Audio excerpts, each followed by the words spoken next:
Well, hey, this is our final interview for today, so we're going to meet one last student and talk a little bit about his criminal justice experience. So share with us your name. Dustin Burton. Okay, and what year are you in school, Dustin? Senior. I'll graduate next semester. Okay, and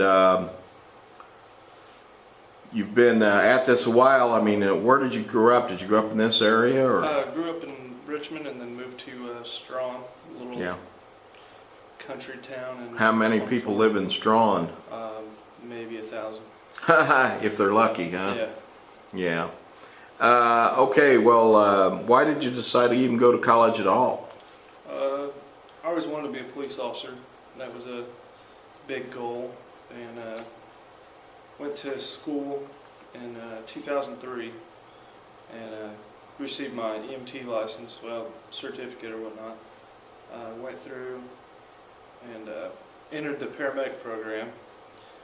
Got a job as an EMT and started making money, and kind of dropped out and pursued, and I was going to get back into school for paramedic science later, and then I worked the ambulance. I've worked for 8 years now as an EMT, and I want to change the pace, I guess. So I went back to Ivy Tech and then did the transfer over to IU East to get my bachelor's. Okay. So now, you still, though, with your 8 years of experience, you see a lot of like car accidents and things like that. Every once in a while, it depends.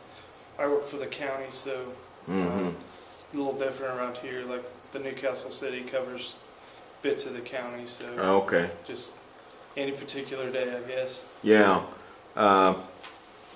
But basically, then, so you're still thinking law enforcement as a goal?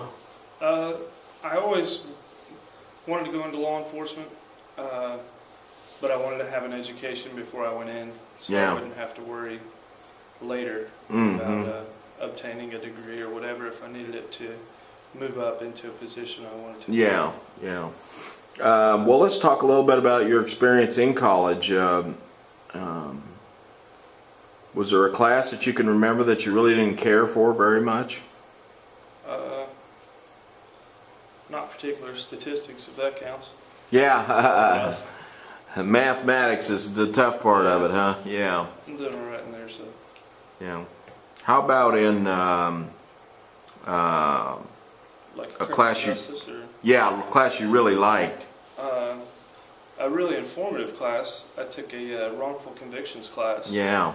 And that was pretty crazy. A statistic that sticks with me is, 2% of, well, an estimated 2% according to the lowest percentage of inmates incarcerated or wrongfully convicted, which if you figure how many inmates are in the United States, that's a significant number. Staggering number, yes. Yeah. But yeah, that was a really cool class I took. I really enjoyed it. Well, talk a little bit about this class that you're in right now. It's a criminal law class, but one of the things we introduced in it was the use of PowerPoints, as far as having students make the PowerPoints and kind of compare your PowerPoints with my PowerPoints and try to develop more skill in making PowerPoints instead of just seeing some of these really wordy and boring PowerPoints. How did you feel like that went for you this semester? A lot better. I wish I've taken several classes that have used the PowerPoint you described with just dialogue and very boring. Hard to keep interested, I guess. Yeah. The pictures and explanation off the screen is pretty I don't know, interesting, I guess. Yeah, it's a good word. Yeah, interesting. Well, in goals now, have you changed your thought process as far as what you want to do in terms of careers and so forth? I think I'll try to become a police officer, I believe, and it'll be a bigger department. Yeah. I believe like an Indianapolis or something along those lines. Yeah. Where there's opportunity for growth and more opportunity for advancement. Right. I don't want to be a patrolman that 50, 60 years old. So. Yeah. Okay, well that sounds really good. Well, hey, good luck to you, and I've enjoyed having you in class, and I'll look forward to seeing you in my spring classes, I guess. Alrighty. All right, thanks. Enjoyed it very much.